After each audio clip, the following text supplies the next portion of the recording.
Audiolibro Generación de Adoradores. ¿Cómo acompañar a esta generación al trono de la gracia? Por Emanuel Espinosa, Lucas Leis y Danilo Montero. ¿Qué hay de estilos, ondas y sonidos? Estaba sentado en el pequeño auto rojo de Jesús Cruz, frente a una iglesia. Era el día de ensayo en Chuchi, como le decimos cariñosamente. Acababa de llegar de un congreso desarrollado en el norte de México y traía el nuevo cassette de Marcos Witt, Tú y Yo. Al ponerlo, se escucharon los aplausos de miles de personas. Los platillos del baterista tocaban 1, 2, 3, 4 y comenzó un ritmo que en menos de 3 segundos nos había atrapado. No importaba si nuestros gustos musicales coincidían o no con el estilo de esa canción. Hacía por lo menos que moviéramos el pie. En la iglesia ya habíamos comenzado a practicar la adoración congregacional, pero este estilo era diferente. Era música que podíamos poner en el auto y subir el volumen. Eran canciones acerca de Dios, pero ejecutadas de una manera sencilla, clara y con un sonido nuevo y actual. ¿Se debía a la impecable producción y mezcla de sonidos de César Garza? ¿O era el carisma de Marcos Witt y las excelentes canciones de Juan Salinas? Hago estas preguntas porque se decía que esas eran las razones del éxito de esa grabación. Para ese entonces, no conocía a ninguna de las personas que habían trabajado en ese disco, así que no estaba al tanto de los detalles sobre el modo en que nacieron las canciones o cómo se había realizado la producción musical. Pero algo sucedía cuando escuchaba esas canciones. Me ayudaban a encontrarme con Dios. Sinceramente, yo no era muy espiritual que digamos.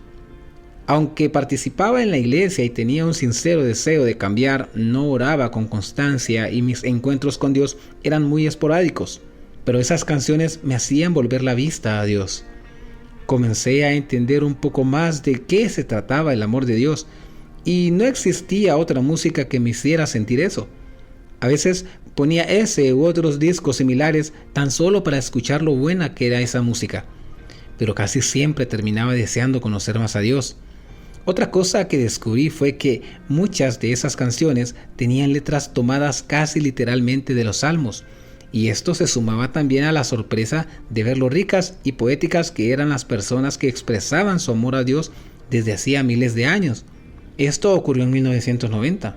Yo tenía 15 años y resultaba totalmente nuevo para mí. Estoy seguro de que un gran porcentaje de personas han tenido experiencias similares con alguna canción. Lo curioso es que por más verdadero que haya sido nuestro encuentro, probablemente la misma canción no tocará a otras personas de la misma manera en que sucedió con otros. Un ejemplo, mis papás conocieron a Jesús mucho antes de que yo naciera, y eso definitivamente marcó a mi familia para siempre. Una de las razones por la que mis padres llegaron a la iglesia fue porque a mi mamá le encantaba la música.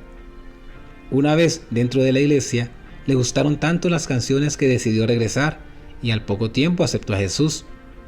Cuánto le agradezco a Dios por la música de esos tiempos, pero hoy en día no puedo utilizar el mismo tipo de canciones que tocó a mis padres en la década de los 60 para alcanzar a mi generación.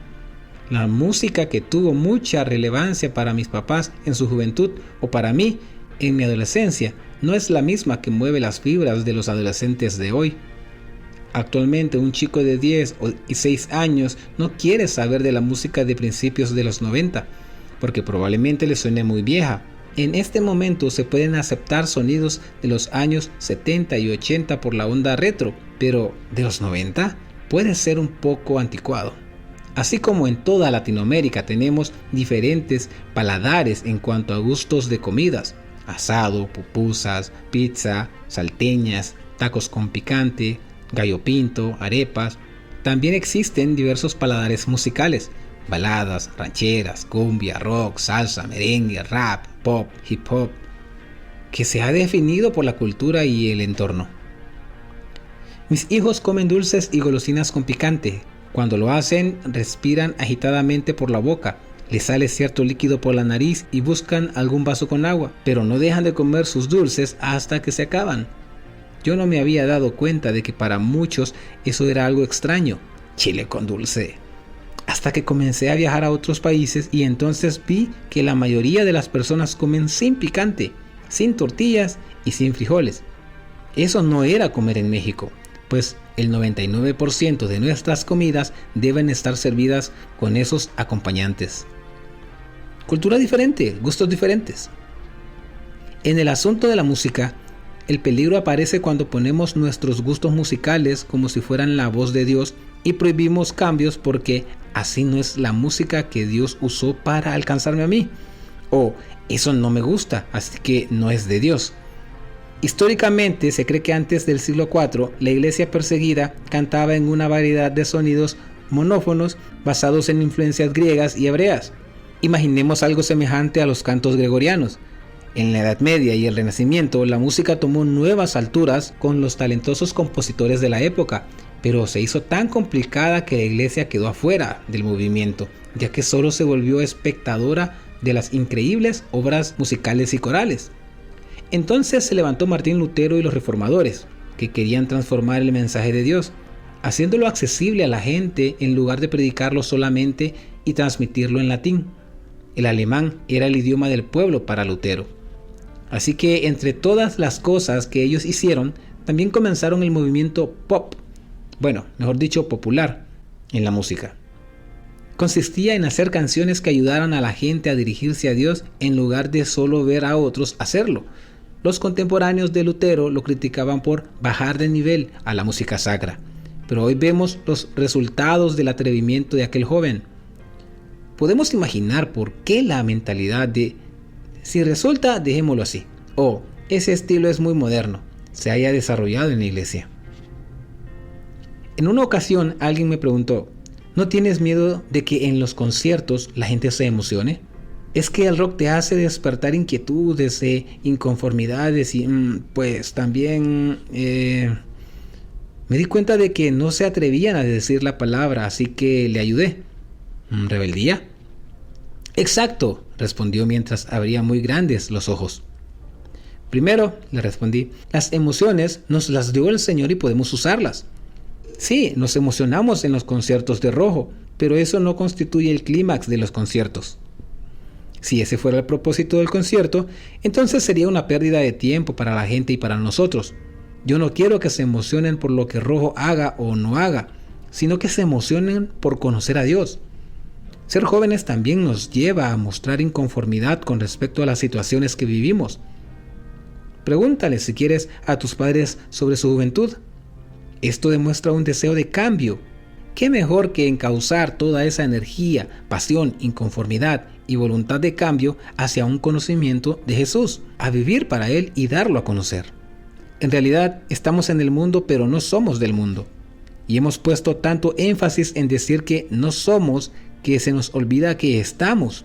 Y hay gente con necesidades alrededor de nosotros a la que les urge conocer acerca del amor de Dios, y para muchos la mejor manera de entenderlo es con la música. Hace poco leí en una encuesta de la RIAA, la Asociación Industrial de Grabación de América, que los jóvenes consideraban la música como un factor de influencia mayor sobre su vida que los textos escolares o sus padres. Sí, son otros tiempos. Si en lugar de reñir por comprobar qué música es o no es de Dios, nos enfocáramos en saber que la música es única y simplemente un medio para comunicar, entonces podríamos llegar a más personas y tener misioneros musicales en nuestras ciudades.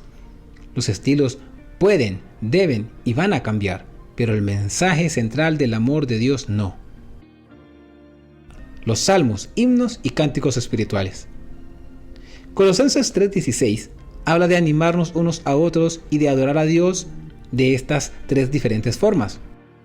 Los salmos son oraciones puestas en canción, alabanzas y exaltación a Dios por lo que ha hecho, expresiones de la confianza que tenemos en Dios, alegrías, tristezas, dudas expuestas a Dios, agradecimiento por la salvación. De manera preciosa e increíble, los salmos expresan lo que hay en lo más profundo del corazón. Son una constante oración que surge al ser conscientes de la presencia y amor de Dios y reconocerlo y honrarlo en todo lo que hacemos. Eugene Peterson explica: tendemos a pensar que la oración es lo que hace la gente buena cuando está portándose bien. No es así. Por falta de experiencia, suponemos que hay un código secreto que debe ser adquirido antes de que Dios tome nuestra oración en serio. No es así. La oración se hace con lenguaje elemental, no avanzado. Es la manera en que nuestro lenguaje es sincero, verdadero y personal en respuesta a Dios. Es la manera en que exponemos todo lo que tenemos en nuestra vida delante de Dios. David, Moisés, Asaf, Emán, los hijos de Coré, Salomón y otros escribieron los 150 salmos que están en la Biblia desde hace miles de años, pero son escrituras que podemos utilizar hasta el día de hoy cuando se nos acaban las palabras al expresarnos delante de Dios. Muchas de las canciones que cantamos hoy en día son adaptaciones de los salmos a nuestro tiempo y cultura. En todas partes del mundo Dios está despertando nuevos salmistas, gente que le pone a los salmos música actual para las personas de este tiempo, o personas que al estar muy conectadas con Dios, escriben lo que Dios les da, producen canciones llenas de Jesús que dan arranque a nuestros motores de agradecimiento y de glorificación a Dios. Estoy seguro de que Dios no les encomendó esa tarea solamente a Jesús Adrián Romero, Juan Salinas y Martin Sweet. En el despertar que ha estado llegando a nuestros países, Dios también está despertando a músicos, artistas y salmistas. El tiempo de la canción ha llegado. Cantares 2:12. Si tenemos un salmista entre nuestras filas, animémoslo y cantemos sus canciones en las reuniones de jóvenes. Generalmente, el temperamento melancólico de un artista no le va a permitir andar promoviendo sus canciones entre la gente conocida. Es preferible que algún desconocido de otro lugar le diga «tu canción es horrible» a que alguien de su iglesia a la que va a ver el siguiente domingo se lo haga saber. Así que preguntémosle si está componiendo. Si nos dice que no, recomendémosle o regalémosle algún buen libro que nos haya inspirado y a las 2 semanas preguntémosle de nuevo.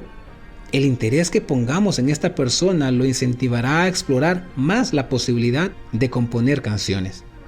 Nota, no todos los escritores de canciones son cantantes. Por ejemplo, Juan Salinas y Saúl Morales no se consideran cantantes, pero han escrito gran parte de las canciones más cantadas en Latinoamérica en los últimos 15 años. Así que si este chico nos enseña la canción pero no canta muy bien, no significa que la canción sea mala. La prueba será si al enseñarla en la reunión la gente la canta y les ayuda a adorar a Dios. Si nosotros somos salmistas, atrevámonos a componer. Es cierto que si la canción no es buena, estaremos a merced de otros que nos darán su opinión o simplemente no la usarán. Pero eso es bueno porque nos ayudará a mejorar. A mí me encanta escribir, pero la gran mayoría de las canciones que hago son malas. O sea, no sirven para cantar en la congregación o grabarse. Pero está bien, porque entonces aprendo cómo no se deben hacer. Un consejo: no nos enamoremos de nuestras canciones al grado de no poder soltarlas. Si no sirven, no sirven y listo. Los himnos. Qué preciosa herencia nos han dejado los artistas de las décadas y siglos pasados. Lutero, Watts, Wesley son personas que compusieron la mayor parte de la música que encontramos en los himnarios de nuestras iglesias. En el siglo XX, Andraé Crouch, quien escribió A Dios sea la gloria y Cristo es la respuesta, Bill Gaither, que escribió Me ha tocado, El rey ya viene, y autores latinoamericanos como Juan Romero, que escribió Visión pastoral, conocida como Las 100 ovejas, Juan Isaías, que escribió Te vengo a decir, y muchos otros realizaron la música que tocó a nuestros padres y a nuestros abuelos. Hay muchos himnos con una poesía preciosa que son de testimonio, de salvación, o que pueden ayudarnos a adorar y acercarnos a Dios. Por ejemplo, Santo, Santo, Santo, no hay Dios tan grande como tú, aún más cerca. No cerremos la puerta a estos tesoros solo porque son de otro tiempo. Si no contamos con un himnario en nuestra iglesia, consigamos uno y pidamos a las hermanas mayores de la iglesia que nos los enseñen. Expandamos nuestro vocabulario musical y redescubramos estas canciones que Dios inspiró a jóvenes y adultos de generaciones pasadas. No nos vamos a arrepentir. Los cánticos espirituales. Entre los varios significados y enseñanzas que se pueden sacar de las canciones espirituales o canto del Señor, hay uno que es canción nueva o cántico nuevo. Es en esas canciones cuando nos llega una revelación o nos cae el 20, como decimos en México, y vemos a Dios de una manera diferente, más clara, más oportuna para el momento que estamos viviendo. A veces, expresiones que hemos usado en miles de ocasiones como gracias, eres Señor, te adoro, cobran un significado más personal en un instante. La música es un medio que nos ayuda a comunicar mejor y por eso podemos utilizarla y cantarle a Dios cualquier cosa que brote de nuestro corazón. Recordemos que todo lo que podamos hablar, también lo podemos cantar. Los padres saben que los niños son compositores casi desde el momento en que comienzan a hablar. Pueden poner muy fácilmente en canciones la revelación que van teniendo de la vida. Ellos pueden componer canciones sobre los pájaros, sobre el perro, sobre mamá y papá o sobre un juguete. Son espontáneos, creativos y sin miedo al qué dirán. Al hacernos adultos, no deberíamos apagar esa chispa. En nuestros devocionales personales o cuando dirigimos la alabanza en la iglesia, aunque no seamos cantantes, cantemos. Aunque no seamos compositores, inventemos una canción, porque así como orgullosamente ponemos en la puerta del refrigerador el dibujo que nuestro hijo hizo en la escuela, exponiendo su obra de arte, al menos ante nuestros ojos, Dios también sonríe y se alegra cuando ve a su hijo haciendo esos garabatos de amor. Él no se puede resistir a eso y viene a nuestro encuentro para abrazarnos y hablarnos. Recuerdo que una mañana me levanté, leí algunos salmos y comencé a mirar hacia el pasado de mi vida, observando lo bueno que había sido Dios, y comencé a cantar: te alabaré, te glorificaré, te alabaré, mi buen Jesús. No sabía si había escuchado esa canción antes, así que la seguí cantando. Después de repetirla varias veces, empecé a decirle al Señor: eres tú la única razón de mi adoración, oh Jesús. Eres tú la esperanza que anhelé tener, oh Jesús. Entonces me di cuenta de que se trataba de un cántico nuevo, no había sido ensayado. Esa mañana no me levanté con el plan de escribir una canción, pero esa revelación de la fidelidad de Dios en mi vida la hizo surgir espontáneamente. Saqué la Biblia en uno de los salmos que había leído y agregué el resto de la canción. Confié en ti, me has ayudado, tu salvación me has regalado. Hoy hay gozo en mi corazón, con mi canto te alabaré. Esa canción estuvo guardada por casi un año. Solo la cantaba en mis devocionales privados. Un día, en un estudio de grabación, estaba escogiendo las canciones para el nuevo disco de Danilo. Me preguntaron si había escrito alguna canción recientemente que se pudiera agregar y me atreví a enseñarles el cántico nuevo que había nacido meses atrás. Nunca pensé que Dios usaría esa canción para bendecir a tantas personas y para recordarnos de su fidelidad y bondad.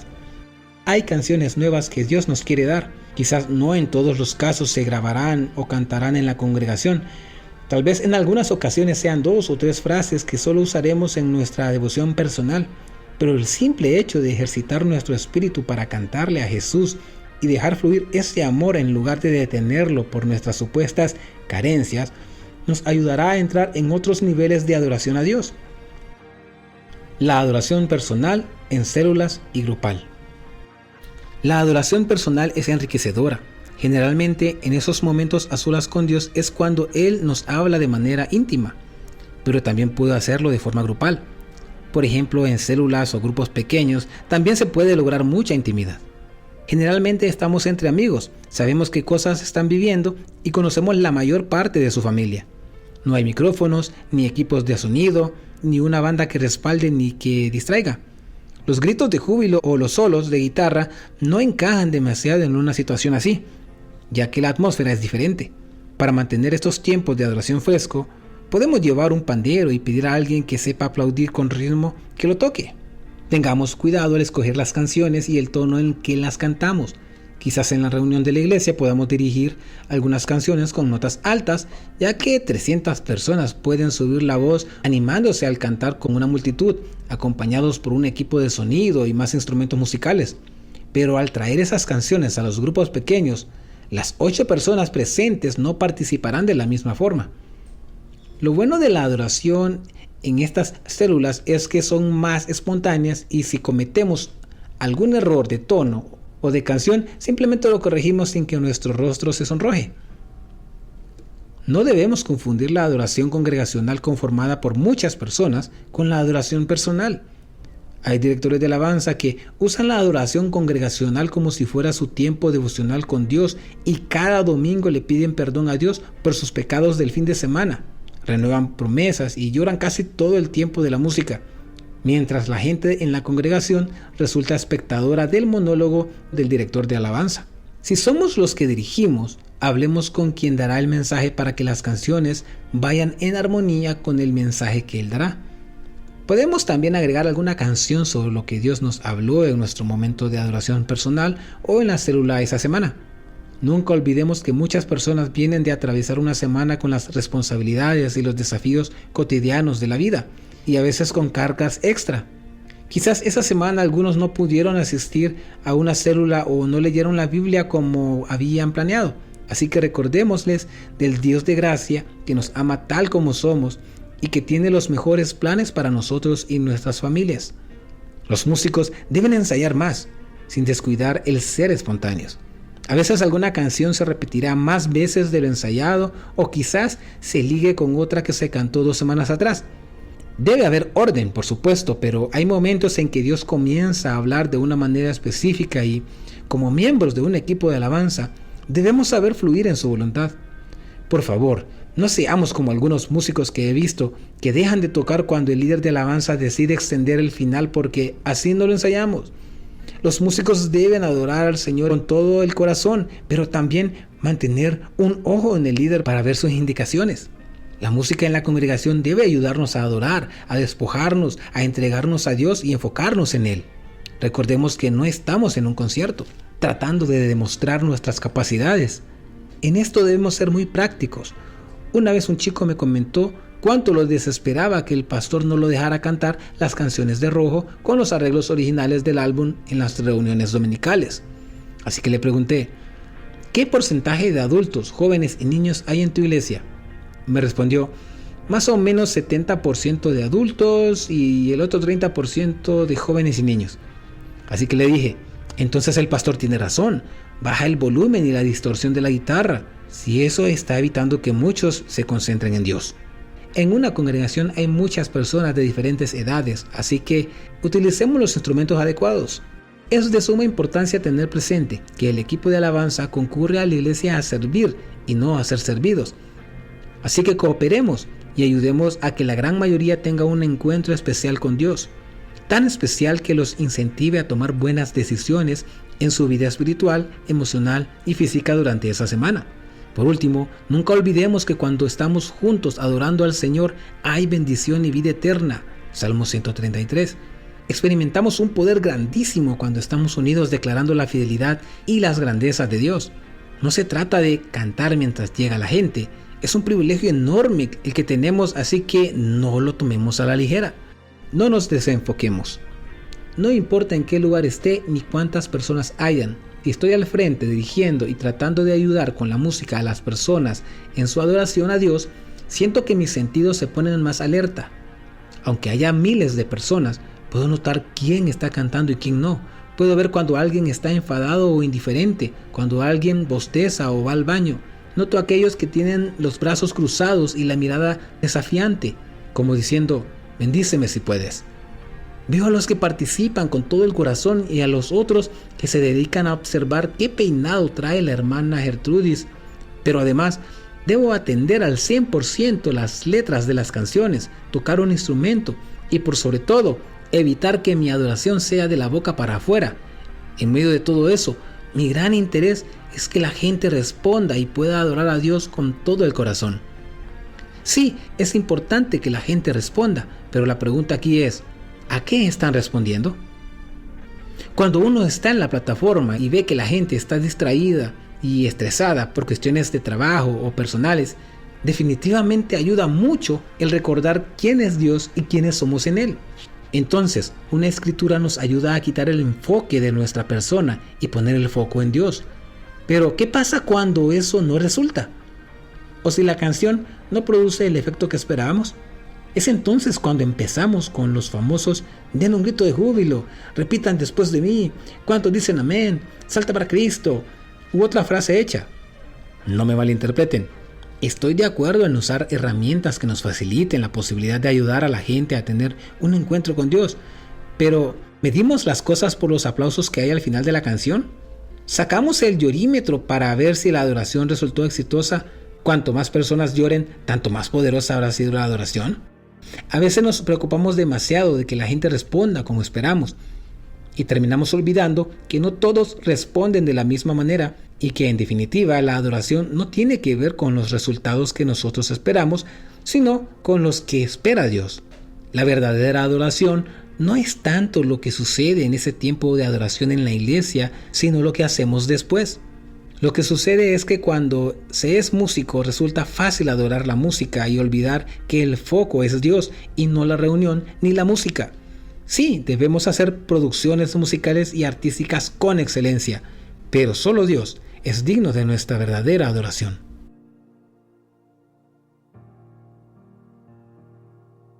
Capítulo 5. La adoración del futuro. Al momento de escribir este capítulo, acaba de terminar el Supertazón XL. En Estados Unidos, el fútbol americano es uno de los deportes con más audiencia, y el Supertazón es la gran final. Según la NFL, este suceso atrae a cientos de millones de espectadores alrededor del mundo. Es tan popular que las compañías deben pagar $2 millones para poder pasar una publicidad de 30 segundos. A la mitad del Supertazón, siempre se invita a un músico. Esto ayuda a relajar las tensiones por todo lo que será definido en un solo partido. La última vez fueron los Rolling Stones, los invitados.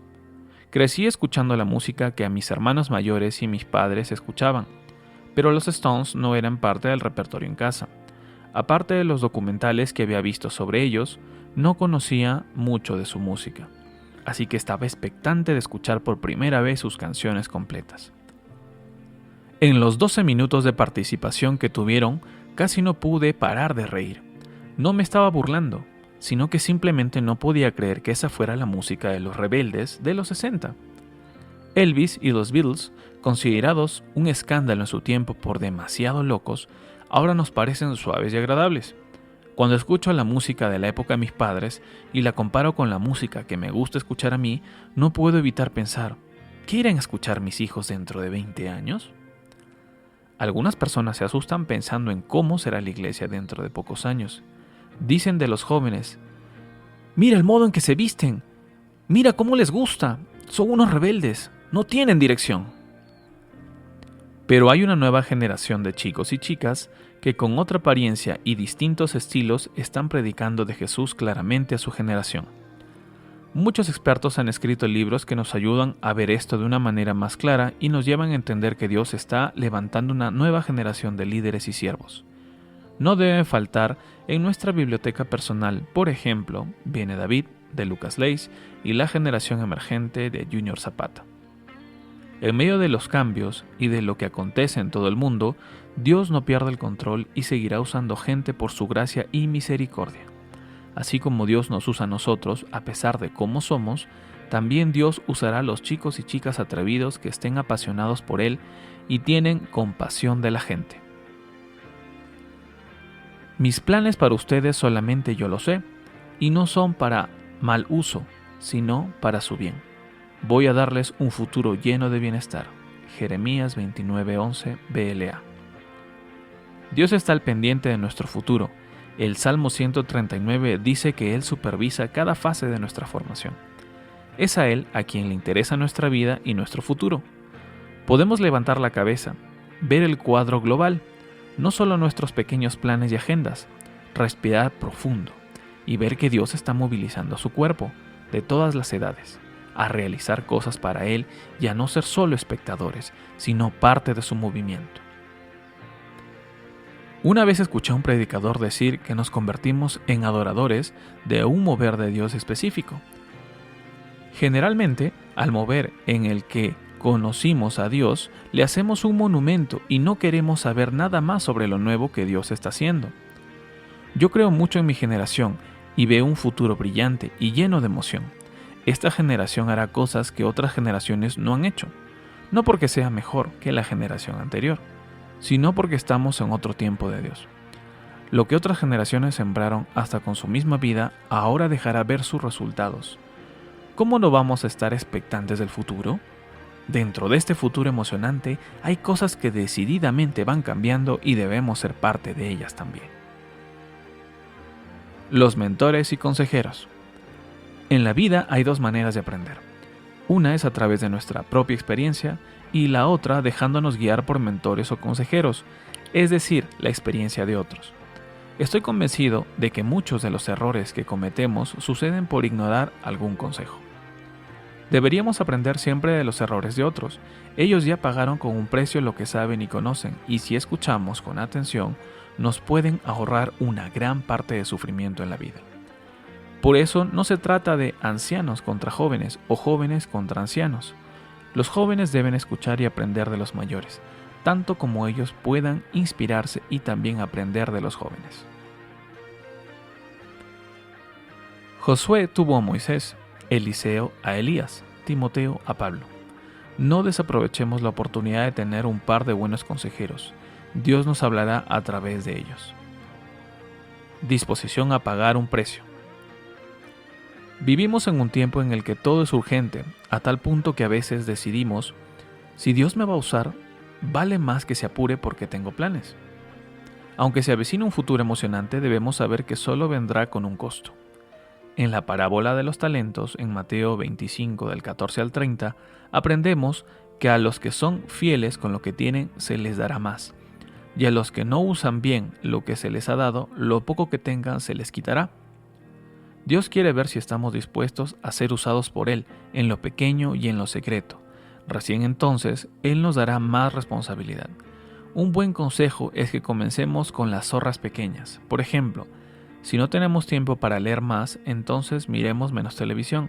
Si no tenemos tiempo para practicar más nuestro instrumento musical, entonces no salgamos tanto con nuestros amigos el fin de semana.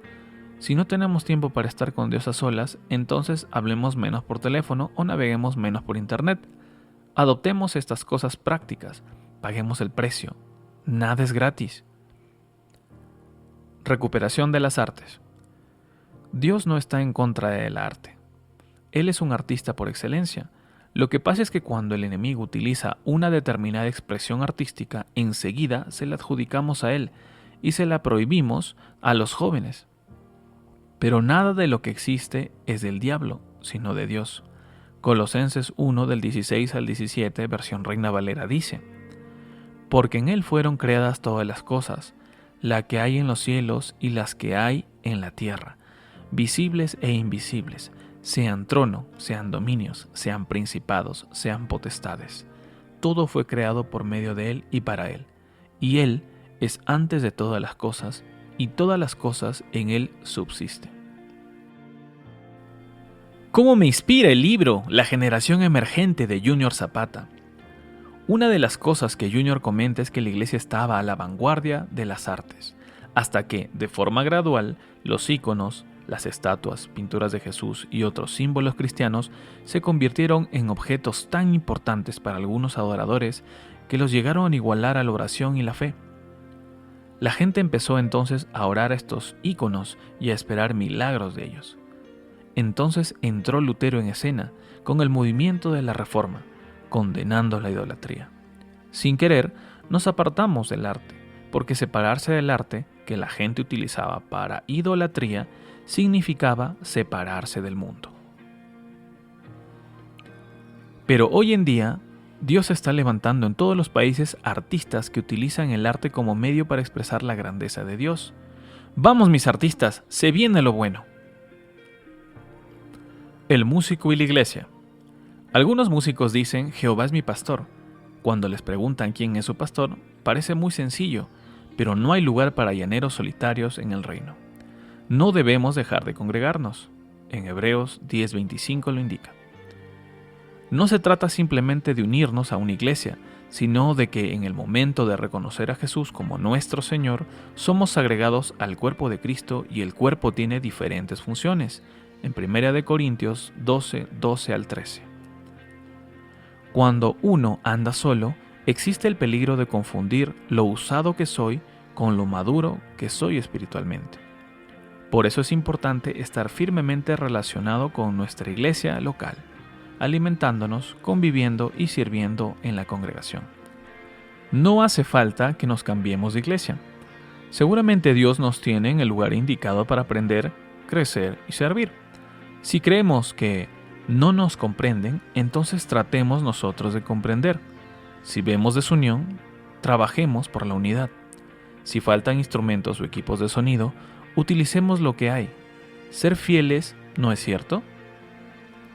Todas estas experiencias y el alimento que recibamos nos servirán para aconsejar y bendecir a otras personas. En un momento de adoración que tuvimos durante un concierto pequeño, invité a la gente a postrarse delante de Dios. Le decíamos a Jesús cuánto lo amábamos y algunos hasta lloraban. En ese momento, por alguna razón levanté la mirada y pude ver a través de la puerta de vidrio del frente de la iglesia que un ujier sacaba afuera a un indigente. Me sentí mal y me quebranté más. Percibí que el Señor me hablaba. Me dijo: levanta menos las manos hacia mí y extiéndelas hacia más el frente, a tu prójimo. Le pedí perdón a Dios por no pensar más en los necesitados. Terminamos el concierto y... ¿qué hice al respecto? Nada. Me fui a casa y seguí con mis actividades de siempre. Ese tipo de situaciones en el que por casualidad veía la necesidad de algún niño mientras adentro dábamos gritos de victoria, se repitió 2 veces más hasta que decidimos obedecer. Un adorador ha de saber que no debe andar haciendo obras de caridad, sino mostrando amor, porque nosotros somos las manos de Dios. Mateo capítulos 25, 35 y 45. Más lunas, menos estrellas. Parece que el cuerpo de Cristo nos ha dado para definir como éxito el hecho de que muchas personas nos conozcan y de que sea numerosa la cantidad de aquellos sobre los que podemos influir a través de lo que hacemos. Eso no es el éxito. El éxito es saber para qué estamos aquí en la tierra y lograrlo, o sea, cumplir con la voluntad de Dios. En cualquier tipo de trabajo que hacemos en la iglesia tendemos a buscar el reconocimiento y la posición, pero Jesús nos da una lección sobre cómo resulta esto en el reino. Entonces Jesús, llamándolos, dijo: sabéis que los gobernantes de las naciones se enseñorean de ellas, y los que son grandes ejercen sobre ellas potestad. Mas entre vosotros no será así, sino que el que quiera hacerse grande entre vosotros será vuestro servidor, y el que quiera ser el primero entre vosotros será vuestro siervo. Como el Hijo del Hombre no vino para ser servido, sino para servir, y para dar su vida en rescate por muchos. Mateo 20, 25 al 28, versión Reina Valera. Sirvamos, no miremos a todos lados para ver quién puede hacer algo por nosotros. Ayudemos a otros, sembremos en otros. Estar en una plataforma y tener a la gente dando gritos de júbilo es mucho más fácil que hacer la voluntad de Dios. Me choca bastante la idea de algunos de hacer una farándula de la industria de la música. Emiten comunicados de prensa, realizan sesiones de fotos y miles de otras cosas que ponen al artista en un nivel que da a entender que este es un artista que ama al Señor, nunca peca, sabe lo que hace, jamás tiene problemas en su casa, nunca cede a tentaciones, no tiene pensamientos malos y está listo para evangelizar en cualquier momento. No estoy en contra de la comunicación ni de usar herramientas para llevar la visión de Dios a diferentes lugares, pero cuidemos de que siempre la motivación que tenemos sea levantar el nombre de Jesús. Recuerdo que una vez vi la tarjeta de un cantante que decía más o menos así: Pancho Pistolas, una estrella para Cristo. Para todo evento cristiano, teléfono 7777-07777. Por respeto a privacidad, le cambié el nombre. Estrella. Una estrella tiene luz propia. La luna no. La luna refleja el sol, es invisible sin el sol. Es preferible que la gente vea más al sol de justicia en nosotros que cuando estamos abajo de la plataforma y no cualquier chispita que podamos generar arriba del escenario o frente al público. Tanto los pastores como los músicos y líderes debemos orar a Dios y actuar de manera que nunca estemos tan ocupados como para disponer de un tiempo para servir a otros. Los músicos de la palabra. No existe mejor manera de escuchar a Dios que a través de su palabra. Sinceramente, yo nunca he escuchado a Dios con mis oídos físicos, pero muy seguido lo escucho leyendo la Biblia. Me da dirección, paz, ideas, canciones, alegría y lecciones. Imaginemos a Dios sentado en la sala de nuestra casa hablando con nosotros.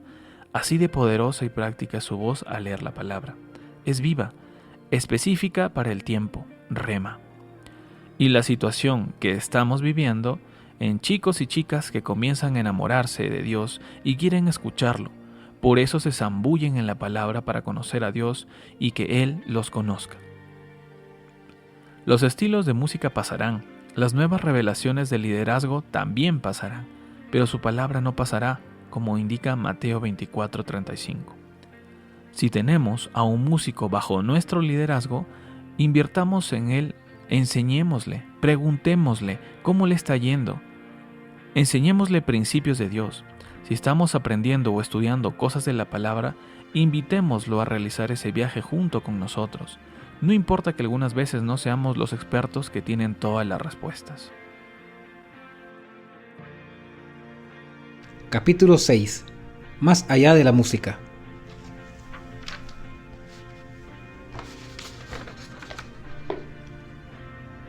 La música nos moviliza de un modo en que pocas cosas pueden lograrlo. Yo podría decir algo, y quizás me entiendan y lo reciban en cierto grado, pero si digo esas mismas palabras en una canción, con música, probablemente cueste mucho más olvidarlas. ¿Por qué? Porque la música toca nuestras emociones como ninguna otra cosa lo puede hacer. En algunos conciertos de Rojo suelo dar un ejemplo que representa lo que provoca la música. Comienzo a tocar diferentes melodías e invariablemente veo siempre los mismos resultados en las personas. Le pido al público que cierre sus ojos, dejo de hablar y entonces comienzo a tocar el piano. Ejecuto notas suaves, tenues, relajantes, notas largas a medio volumen, sonidos que nos hagan pensar en un lugar mejor, que nos hagan suspirar, que nos lleven a recordar, a añorar, que nos hagan pensar. Probablemente durante ese tiempo corto algunos recuerden algo hecho por Dios, otros tal vez piensen en su novia de la secundaria o algo por el estilo, pero todos suspiran. Después toco una música oriental, algunos se ríen y otros piensan en comida china. Por último comienzo a tocar la marcha nupcial y de pronto todos dan un grito de júbilo, o quizás algunos un grito de lamento. Sigo sin decir ni una palabra, solo toco el piano.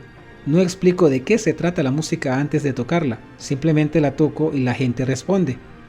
Puedo lograr que recuerden personas, olores, lugares, sentimientos y hasta llevarlos a sentir ganas de casarse.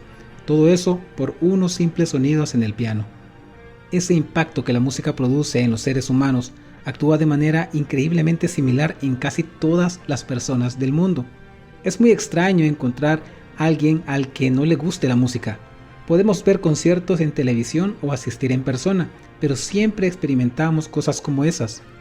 ¿Por qué? Repito, porque la música toca nuestras emociones como nada más lo puede hacer, y eso lo creó Dios. Dios no nos llamó a tener encuentros solamente emocionales o musicales con Él, pero quiere que nosotros le demos todo, y por eso espera que aprovechemos los recursos y regalos que nos dio para adorarle, para convertirnos en lo que Él desea. ¿A qué me refiero? Dios dice que está buscando verdaderos adoradores, Juan 4:23. Por eso, más que adoración, Él busca adoradores que lo adoren en espíritu y en verdad. Dios no busca canciones, busca corazones, pero la música fue creada para convertirnos más fácilmente en lo que Él desea. El centro es Dios. Lo sepamos o no, cada persona del mundo ha sido creada para ser un adorador, consciente o inconscientemente, en actos ceremoniosos o informales, con música o sin música, con religión o sin religión. Todos adoramos todo el tiempo, aún sin querer queriendo, como diría el Chavo del Ocho. Ricos, pobres, religiosos, ateos, músicos, empresarios, pastores, líderes, artistas, el flojo, el trabajador, el incansable, el introvertido, el extrovertido, todos somos adoradores constantes de algo o de alguien. La adoración no es un acto que dura una cierta cantidad de tiempo. Cantar, por ejemplo, 30 minutos los domingos. Es la decisión que tomamos al escoger quién o qué será nuestro Señor y el foco de atención para nosotros, y la manera en que nos entregamos a esa decisión con devoción y servicio. Es decir, que podemos terminar adorando a la actividad, persona o cosa que ocupa la mayor parte de nuestros pensamientos y tiempo. Cuando era chico, me surgía una gran incógnita al cantar.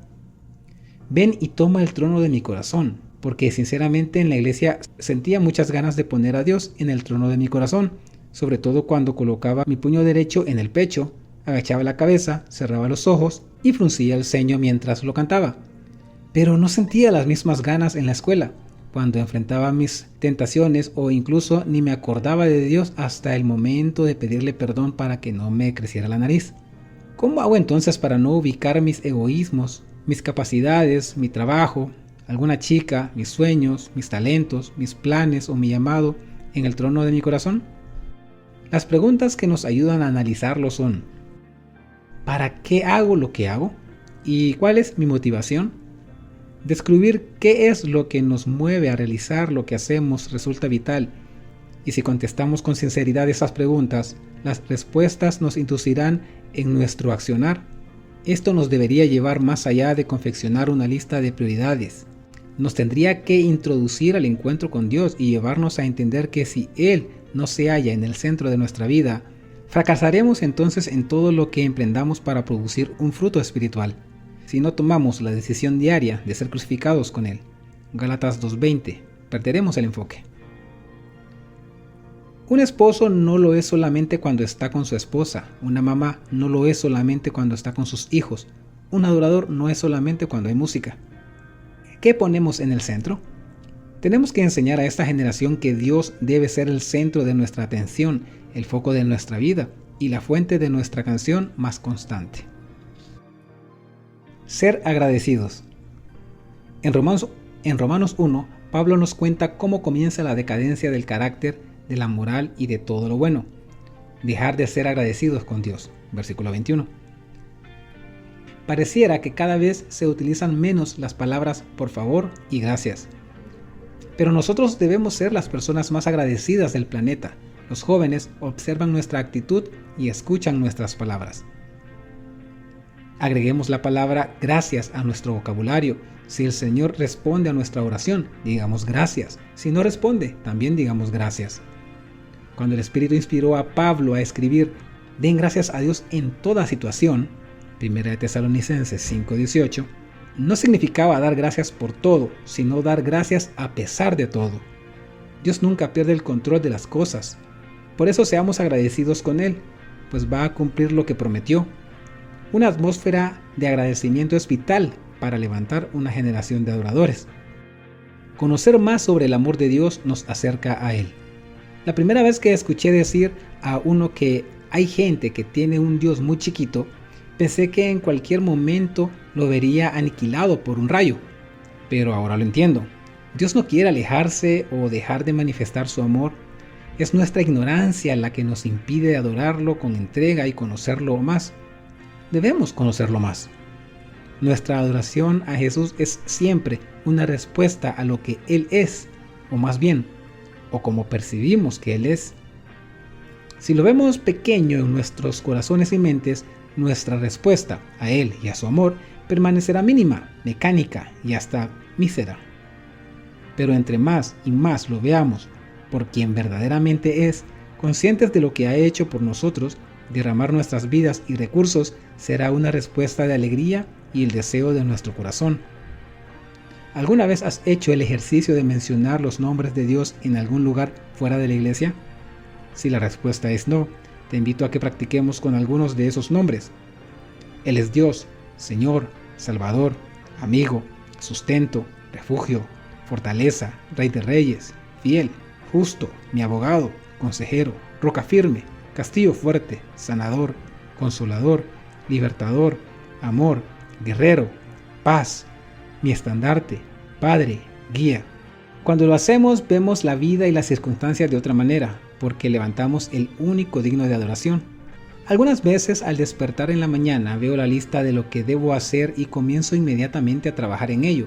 Cuando termino horas después, estoy fatigado con una lista similar o más grande para el día siguiente.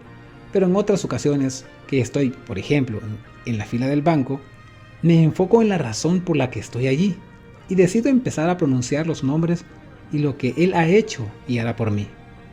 Jesús, tú eres Señor de todo, ¿por qué voy a preocuparme? Quizás me animo a decir más, Señor, no quiero depender de mi salario o de mis entradas de dinero, quiero depender de ti.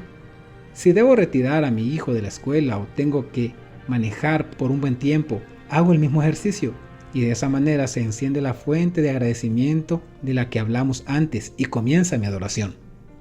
No me dan escalofríos ni cierro los ojos, y menos si estoy manejando, pero cuando reconozco su grandeza, cualquier circunstancia se hace más y más pequeña. Cualquier desafío se vuelve alcanzable porque no estoy confiando en mis fuerzas, sino en las de Él.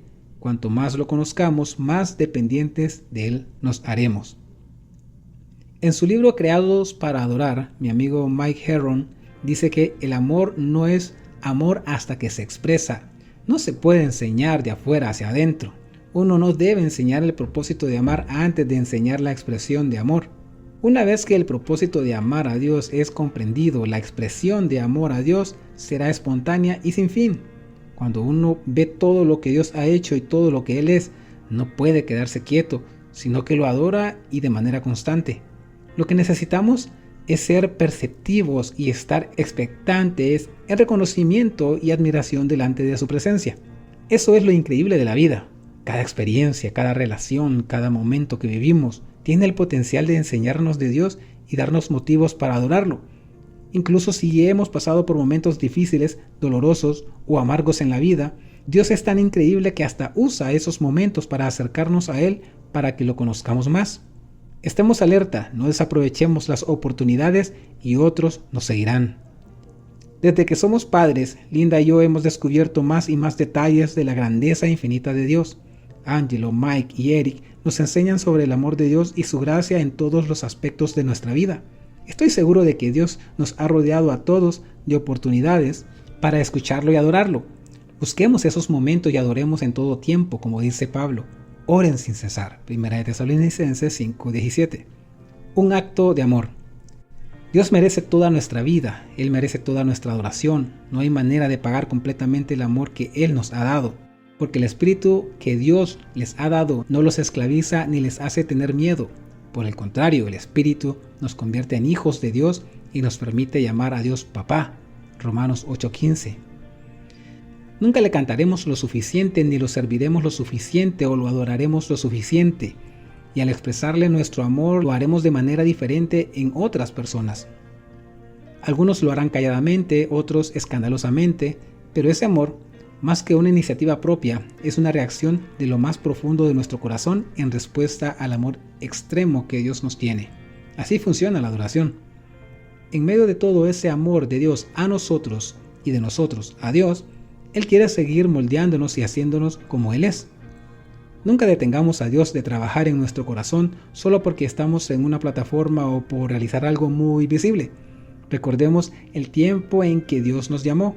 Le decíamos que nos faltaba mucho, que usara a alguien más, que no éramos buenos y que otros eran más talentosos.